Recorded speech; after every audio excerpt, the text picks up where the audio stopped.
Peace. It's your girl Maroa. How are you this beautiful evening? Got the sunset. I don't know if you can see it. Out here at the water. Just taking a moment to say thank you to the Creator. Appreciate Ra. Do some sun work.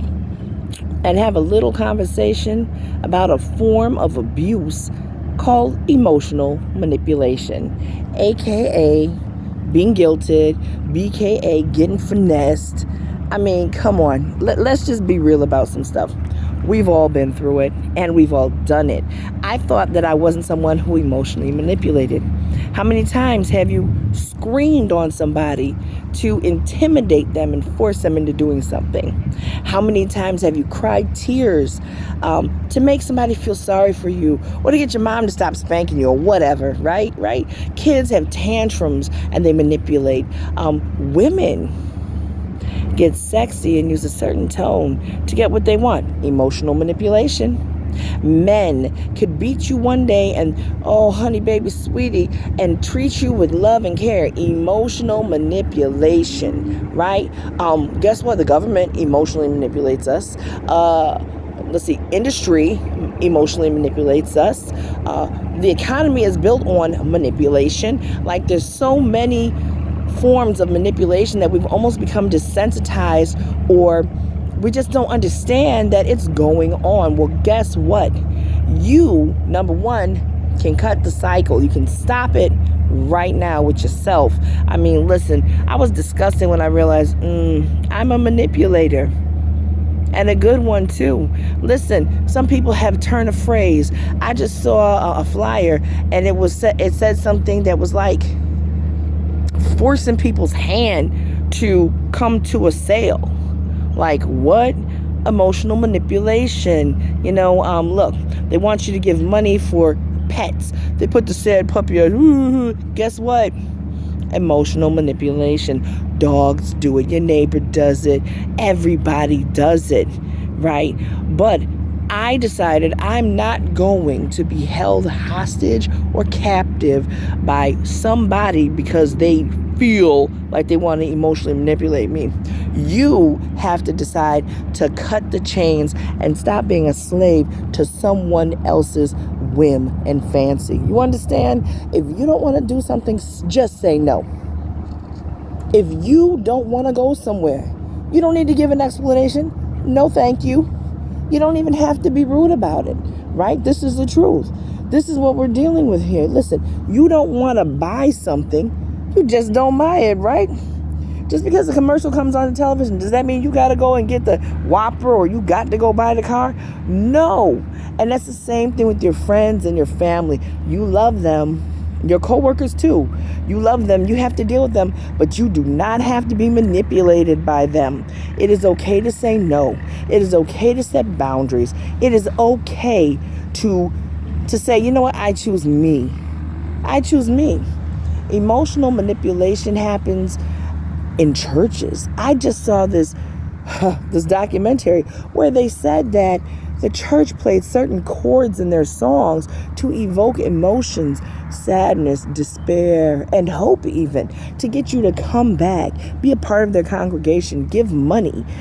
Restaurants have ambiance, they dim the lights, they have certain scents. You understand? All of this to get you to come back. They're tugging on your memory, your emotional memory, your senses. They're tugging on your heartstrings, and you do not have to fall prey to that.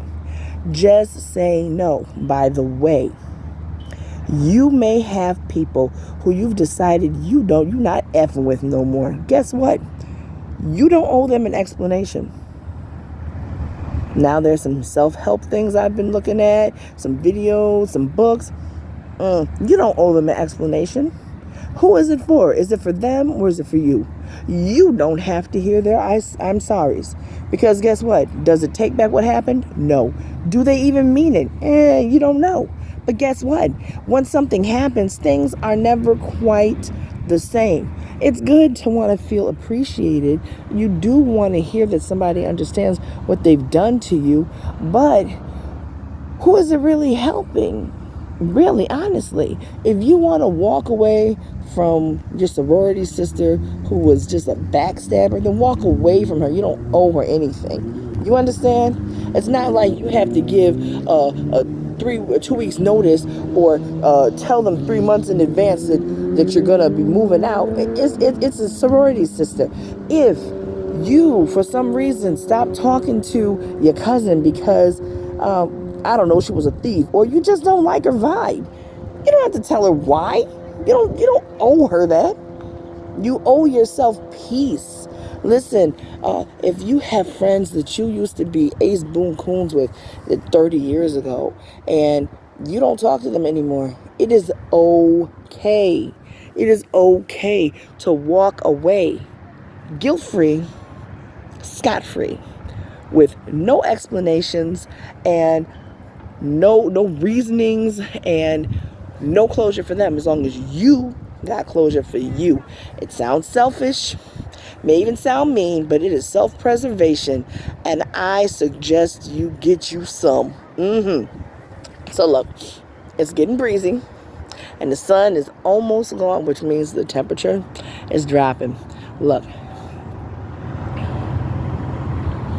emotional manipulation has been around since people were born, since animals were born. You understand? Since we realized that if we do this, then that occurs. You understand? It is transactionary. You get what I'm saying? If I scream and have a tantrum, then I will get the cookie I want. If I cry and say, baby, I won't do it again, then she will forgive me and give me another chance. Emotional manipulation is nothing new, but I'll be damned if I am forced into a situation where I am emotionally manipulated again. Nor will I be an emotional manipulator. Now that I know what it is and I recognize what it is, I'm going to make sure that I do my best not to be that. All right? Do your shadow work. The moon's going bye-bye. I hope you saw the full moon or you felt that energy. And I don't know. Figure it out. I'm going to go do some work with my ancestors. And try and get rid of some of that emotional. You know, people can emotionally manipulate you from the grave. That's true. We'll deal with that another time. All right? Don't be a slave to emotional manipulation. Cut the chains. I'll see you later. Peace.